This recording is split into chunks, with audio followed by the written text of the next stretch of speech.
Pode. Qual que é o testemunho que você tem pra contar sobre a história da sua filha? Que assim, eu não conheço, nós ainda não falamos sobre isso, nem em off, mas eu sei que tem. Cara, minha filha hoje é meu maior milagre. O maior milagre que aconteceu que eu já presenciei. Então eu vou contar algumas coisas aqui, né? Alguns spoilers, né, que tem no livro. Esse livro ele vai muito além do que uma história que eu conto. Eu, né, deixo aqui chaves espirituais que o Senhor me deu para ter uma fé que realmente pode transformar situações. A Bíblia fala que se nós tivermos fé do tamanho de um grão de mostarda, ou seja, ela precisa ter uma medida, por mais que seja pequena, ela precisa ter uma medida para fazer um efeito, né, na nossa vida. E toda essa situação serviu para alinhar a minha fé, para alinhar a minha vida com o Senhor, né? E aí, cara, a história já começa no ventre, né? Os médicos enganaram ela, né? Ela não estava desenvolvendo, não estava formando, né? Não estava formando ali os seus órgãos, né? Nem cérebro, nem alguns órgãos ali do seu trato digestivo. Então, né, os médicos enganaram ela desde o ventre. Então, desde da concepção já foi algo assim muito difícil, já era uma guerra. A gente começou a orar porque ela não ganhava peso, a gente colocou isso diante do Senhor, porque ela precisava ter um mínimo de peso para conseguir, né, pelo menos tentar nascer, porque os médicos acreditavam que ia ter que interromper a gravidez porque não teria prosseguimento de vida, né? Então a gente orando, orando, orando, e Deus começou a mover, ela conseguiu ganhar um pouco de peso, né? Quando ela foi nascer ali, já tinha duas equipes, uma para fazer o parto, a outra já para levar ela para UTI, que ela precisava fazer uma cirurgia para reconstruir, né, o trato digestivo. Então ela já foi desenganada desde o ventre, né? Desde o ventre a sentença já era de morte sobre ela. Cara, e quando ela nasceu, meu irmão, foi uma loucura. Os médicos tiraram ela, né, da barriga ali da mãe, e aí já levaram ela, colocaram ela no incubador, já levaram ela correndo às pressas pra UTI, já para preparar ela para fazer, né, a cirurgia, que ela precisava fazer cirurgia urgente. Mas quando eles colocaram ela lá na UTI, né, não dava ali para fazer cirurgia, porque eles não tinham nenhum tipo de diagnóstico. Os médicos acreditavam que era um monte de síndrome que ela poderia ter, um monte de, né, doença genética e tudo ali a princípio, né, a princípio. E aí, né, eu fui pro quarto ali, né, coração dilacerado, né, vendo toda essa situação acontecer. E o Senhor me incomodou, cara. Foi quando o Senhor me incomodou e já tava de madrugada e não podia mais entrar na UTI, mas a situação dela era tão grave que eles permitiram a gente entrar, né? Eu entrar porque a mãe tava em recuperação no quarto, né? E quando eu entrei lá pra ver ela de madrugada, meu irmão, lembra como se fosse hoje, tinha uma bíblia que tava em cima da incubadora, uma bíblia pequenininha. Eu peguei essa bíblia, eu abri, o Senhor me levou num texto, né, de Ezequiel 37, fala sobre o vale de ossos secos e tudo. E aí, eu lendo esse texto, meu irmão, quando eu terminei de ler, o Senhor me entregou a canção. A canção que é a que norteou esse livro, sabe? Quando ela nasceu, o olho dela era um pouco assim, mais pra baixo, não era normal, sabe? Tava como se fosse no lugar errado, o crânio dela era, né, diferente. A orelha dela era assim, tava, né, pra baixo também, não tava alinhada igual a nossa aqui, era bem pra baixo. Então assim, os médicos olhavam pra ela e via todas essas a priori deformações, né, e desenganaram ela, acreditavam que não tinha mais jeito. E aí depois que eu peguei essa Bíblia, que o Senhor me deu essa canção, eu comecei a cantar, cara, essa canção. E aí eu comecei a sentir uma presença de Deus muito forte ali naquela UTI. Meu corpo começou a pegar fogo.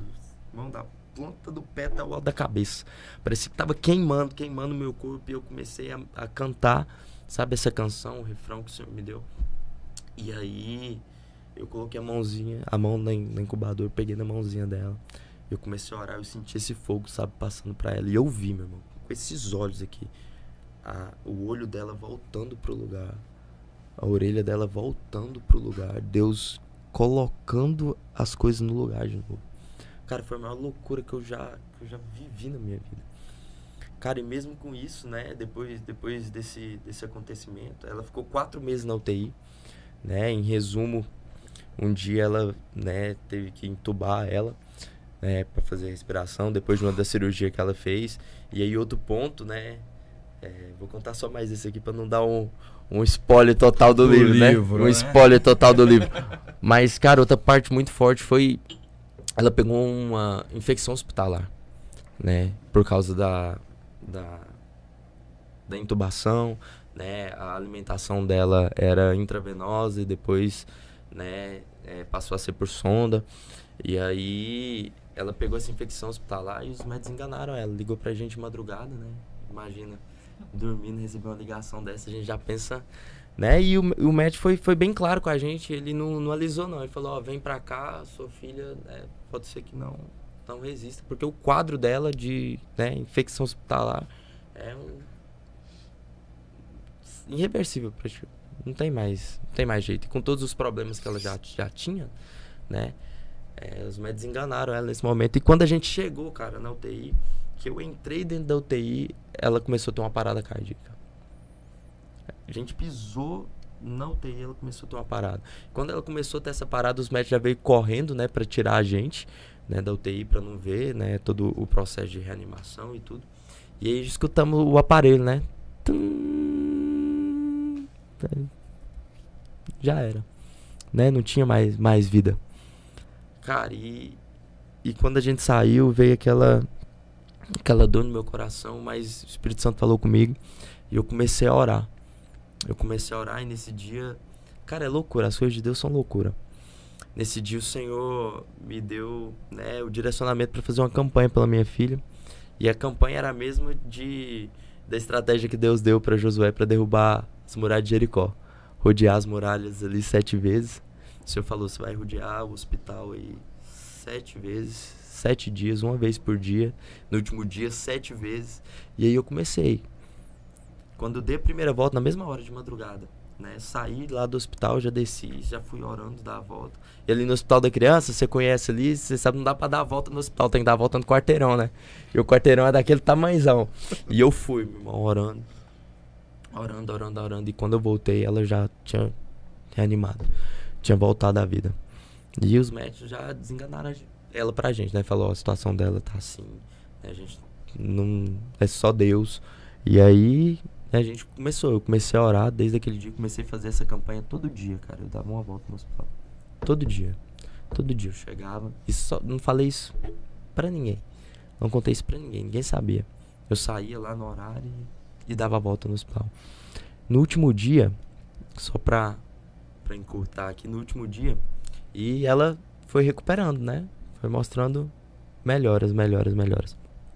No último dia, eu fui dar essas 7 voltas. Na última volta, cara, eu comecei a escutar. Parecia que tinha um exército marchando comigo. Sabe, eu comecei a escutar. Eu olhei pra trás, estava de noite. Eu olhei pra trás, eu não via ninguém. Eu falei, mas o que tá acontecendo? Vocês sabe a tropa marchando? E eu comecei a escutar. E eu olhei pra trás de novo e eu não via nada. E eu senti o Espírito Santo falando comigo. Não, isso é o exército de Deus que tá com você. Continua. E eu continuei, fui dando a volta e comecei a chorar e ropiar tudo. E aí, quando eu cheguei na porta do hospital, tinha o pessoal das igrejas, estavam indo pra lá, sabe? Pra orar por ela, né? À noite. E a gente começou a fazer um movimento. Nessa semana que eu tava dando uma volta em cada dia, meu irmão, Deus curou tanta criança naquele hospital. Não tinha vaga pra... Amém. Não tinha vaga de UTI pra minha filha quando ela nasceu. De tanto que tava lotado. Depois dessa semana, tinha 3 crianças internadas. Todo mundo foi recebendo alta. Os pais chegavam na gente, vinham pedir oração pelos filhos. A gente começou a orar, de quarto em quarto no corredor durante a semana. Deus começou a curar as pessoas, né, dentro do hospital. E aí, né, à noite o pessoal ia pra lá e fazia culto lá na porta do hospital. E as mães, eu lembro das mães levantando as crianças ali na janela, né, pro lado de fora. E testemunho de cura, mas enfim. Chegando lá num desse dia, tinha uma irmã que era de Santa Catarina, de Navegantes, Dona Rosita. Estiver vendo, um beijo pra senhora. Não me conhecia, não sabia nada da minha história. Eu conheci ela nesse dia. E ela me viu andando. E ela veio até mim, cara. E ela começou a orar comigo. Falou assim, o Senhor me mostrou isso, eu nem sabia quem que ela era. Começou a falar, o Senhor tá mostrando isso a seu respeito, mas é algo que eu não posso te falar agora. Não é pra agora. E aí saiu, eu esqueci disso, porque eu não conhecia ela, não sabia nem quem que ela era. E ela voltou pra cidade dela e ela se movia em artes. Artes, né? Pintar, ela pinta quadros. Meu irmão, ela pintou exatamente o que eu tava escutando, a visão que eu tava vendo do exército, marchando sem eu nem contar a expressão, sem eu contar nada pra ninguém. Ela pintou no quadro e me mandou. Desse dia em diante, a minha filha começou a melhorar de um jeito absurdo, que os médicos pegavam e falavam assim: a gente precisa estudar essa menina. Porque tem exame mostrando alguns problemas genéticos que ela tem, e outros que a gente tem agora, inclusive tá aqui no livro, que mostra que ela não tem mais nada. Que ela não tem nada. Esse foi o quadro que ela pintou. Cara, mostra pra essa câmera aí. Essa aqui. Aqui tá preto e branco, mas chega lá perto lá que o pessoal vai ver. Cara, e teve muito mais coisa que aconteceu durante todo esse processo, né? Todo esse testemunho, assim. Mas essa foi uma parte, assim, que marcou muito. E a gente sempre orando em fé. E Deus, de uma maneira sobrenatural, até hoje os médicos é assustado com ela. Porque os médicos falam: não, essa menina não vai andar, ela não vai conseguir comer, ela não vai fazer isso. A menina anda, grita, come de tudo. É uma benção, a coisa mais linda desse mundo. Então, assim, não tem medicina que é maior que o Deus que a gente serve. Talvez você tá passando por alguma coisa, você que tá assistindo a gente aí, que parece ser impossível aos olhos naturais. Eu tenho uma boa notícia pra você. A última palavra, ela vem de Deus. Deus é o médico dos médicos. Não tem nenhuma sentença, não tem nenhuma situação, não existe nada que seja maior que o seu Deus. A última palavra vem dele. Então coloca a sua fé em ação, porque Deus já levou sobre si todas as nossas dores, todas as nossas enfermidades, e ele tá doido para fazer um milagre em você, para que você seja um testemunho vivo daquilo que Deus é capaz de fazer nessa terra. Amém, Amém? cara. Amém, amém, amém, amém. Amém? Caraca, mano. Cara. E assim, isso é só um pouco, sabe, das coisas, como Deus foi alinhando a minha fé. Cara, imagina. Cara, é sensacional. Eu tenho tanto testemunho desse livro, cara, de pessoas que leram e foram curadas lendo o livro. Mesmo? Lendo o livro. Né? Onde eu vou, nas igrejas que eu saio pra ministrar, onde eu Irmão, vou, já... eu levo o livro, né? Deus é pai e não é padrinho, irmão. Já Ele quem acredita, tudo bem. Quem não acredita, tá tudo bem também. Se você não acredita, por tá mim... tudo certo. E aí cada um com as suas Tá escolhas. tudo certo. E mas tudo tem consequência. ele é o mesmo ontem e hoje será o mesmo eternamente. Do mesmo jeito que ele fez ontem, ele faz hoje. O que impede é só o nosso poder de acreditar. O leão da tribo de Judá. O leão da tribo de Judá. Imutável. Acredito muito em Deus. Muito, muito, muito. Hoje eu não frequento espaço chamado igreja. Espaço chamado igreja. Porque isso foi um nome que, né, nós demos para esse espaço. Mas a igreja é eu, é você, nós somos igreja. Sim, a E Bíblia acredita fala, muito em Deus. É. Eu sei que tem que ir. onde tiver 2 ou 3, ali o Senhor estará. Né? Mas é muito importante, né? O congregar. Sim, sim. Só que, infelizmente, hoje há muita... Como é que eu vou dizer? A Bíblia fala, né? O próprio Jesus falou de falsos profetas. Exato. Né? De pessoas que usam a Bíblia Eu fui seminarista. ao seu bel prazer, né? Usam a igreja, usa ao seu bel prazer por interesses próprios. Cara, isso tem afastado pessoas, né? De seguir a Deus, tem frustrado pessoas. Mas um conselho que eu dou é que mantenha os olhos fixos em Jesus. Porque, infelizmente, né? Até Jesus voltar e começar a reinar sobre a terra, a igreja vai ser, né, conduzida por homens. Mas ainda existe muita igreja séria, né, muito pastor, muito homem de Deus que ainda quer fazer a diferença. Né, e a gente tem que estar assim, firme. Qualquer hora dessa eu vou numa pregação sua. Meu irmão, vai ser uma honra. Se eu estiver lá, eu vou até deixar minha Não, barba eu já estou falando vou que até deixar minha eu barba vou. igual a sua. Vai ser uma honra. Pode ter certeza que Vai eu ser vou. uma honra, vai ser uma honra. Sim. Faz parte, precisa. Faz parte. Essa conexão com o Papai do Céu. E- Eu não sei vocês aí do outro lado, eu tô aqui em êxtase de ouvir esse testemunho, essa história, porque assim, nada é por acaso. Nada. Nada. Tudo tem um propósito. Cara, eu falo assim que as dificuldades nos empurram para aquilo que Deus tem para nós, né? Faz parte do plano de Deus, faz parte dos moldes, né? Até da dificuldade. Até na dificuldade que ele quer botar. Por exemplo, vou dar um Pra exemplo. você olhar pra ele. Olha pra... José do Egito.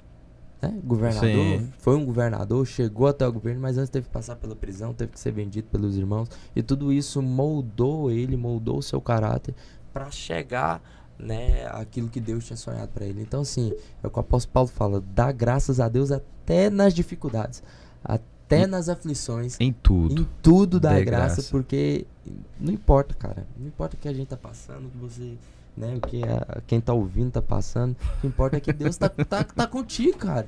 Se Deus Amém. Recebo. É sobre isso. Amém, amém, É sobre amém. isso.